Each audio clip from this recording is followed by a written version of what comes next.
యూనిఫామ్లో ఉన్నాము.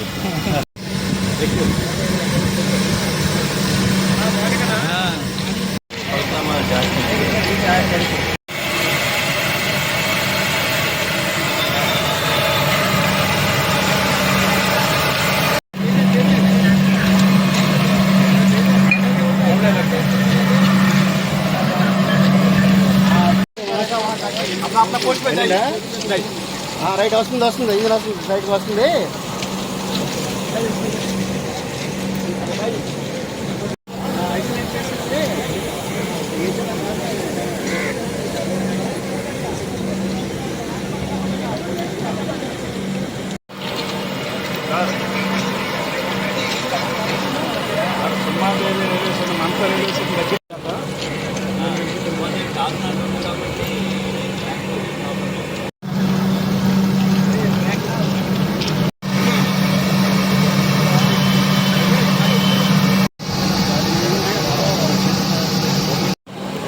ఏసీలకి అట్లా ఏసీలు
బండి బట్ నేను జైపూర్ రోడ్ వెళ్తున్నాను ఒడిశాకి. యాక్చువల్లీ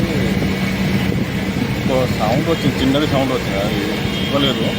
బట్ నేను మార్నింగ్ పొద్దున ఎంత ముందు నేను టాయిలెట్ ఇంకోటి బండికి వచ్చింది, అక్కడ మొత్తం ఫుల్ ఉంది, ఇంకోటి బండికి వచ్చింది, బండి వచ్చి మళ్ళీ రిటర్న్ వచ్చింది, మంచిగా అయింది.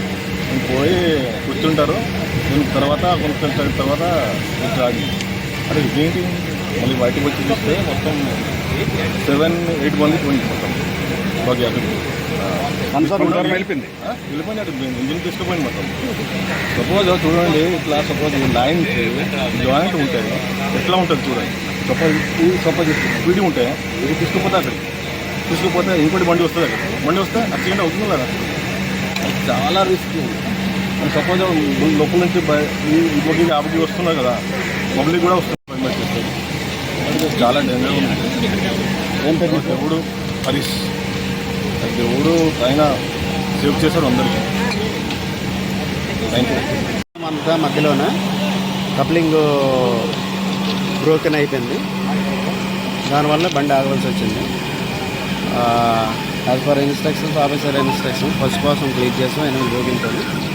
సెకండ్ పోర్షన్ ఇంజన్ వస్తుంది, సెకండ్ పోర్షన్ 15 బోగిలతో క్లీన్ చేస్తాం.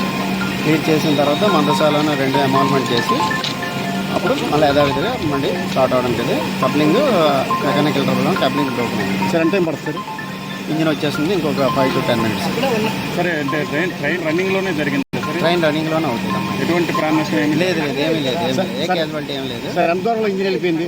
ఇంజిన్ వెళ్ళలేదు, ఇక్కడే ఉంది. 2 బోగీలు ఇక్కడ కట్ అయ్యి అలాగే ఆగిపోయినాయి అన్నమాట. అంటే కప్లింగ్ ఊడిపోయి అక్కడ ఊపు బయటకు వచ్చేసి అలా ఆగిపోయి, తర్వాత దాని ఫస్ట్ పోర్షన్ దాన్ని పంపించి సెకండ్ పోర్షన్ కప్లింగ్ అవ్వదు, మరి పాసిబిలిటీ లేదు. కప్లింగ్ ఆగిపోకుండా అంటే బండి ఆగిపోద్ది, ఎందుకంటే దానికి ఇది ఉండదు, ప్రెషర్ ఉండదు అన్నమాట, ఆగిపోతుంది.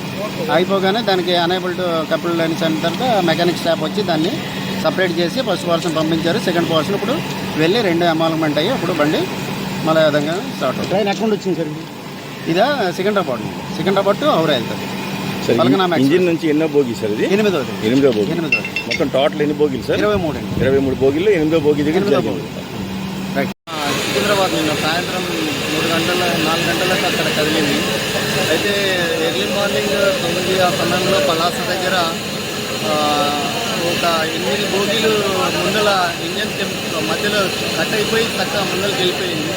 ఇంకొక 15 బోగీలు అక్కడ మధ్యలో ఆగిపోయినాయి. అయితే మాకు తెలియదు, లోపల ప్యాసింజర్ల మండలం కూడా మాకేం తెలియదు, లోపలనే ఉన్నాము. ఏదో ఆగిందిలే క్రాస్ అవుతున్నట్లేమో అని అనుకున్నాం. కానీ ముందర ఇంజన్ లేకుండా 8 బోగీలు పోవడం కూడా చాలా ఆశ్చర్యాన్ని చూపిస్తుంది. అందరం కూడా మిగతా బోగీలో ఉన్న వాళ్ళందరూ కూడా ట్రాక్ సైడ్ కాకుండా ట్రాక్ మీదనే ఆగడం అందరి అదృష్టం అని మేము భావిస్తున్నాం. సో అదేవిధంగా పోలీస్ వ్యవస్థ కానీ తర్వాత మిగతా రైల్వే వాళ్ళు కూడా ఇమీడియట్గా రెస్పాన్స్ కావడం, ఇట్లా పోయిందని ఎంబడే ఇన్ఫర్మేషన్ తెలుసుకోవడం, మళ్ళీ వేరే ఇంజన్తో వచ్చి ఇక్కడ అటాక్ చేయడం అంత తొందరగా జరుగుతుంది. సో రైల్వే వ్యవస్థ కూడా ఒక రైలు ప్రారంభమయ్యే ముందు అన్నీ చెక్ చేసుకోవాలి. ఇలా ఏది మరి మిస్టేక్ అయిందనేటువంటిది వాళ్ళు గ్రహించాల్సినటువంటి అవసరం ఉంది. ఇంకో భవిష్యత్తు ఇలాంటిది కాకుండా చూడాలి అని మేము భావిస్తున్నాం. మీ పేరండి? నా పేరు నాగపురి డాన్ అండి. నేను హైదరాబాద్ మాది వస్తాను.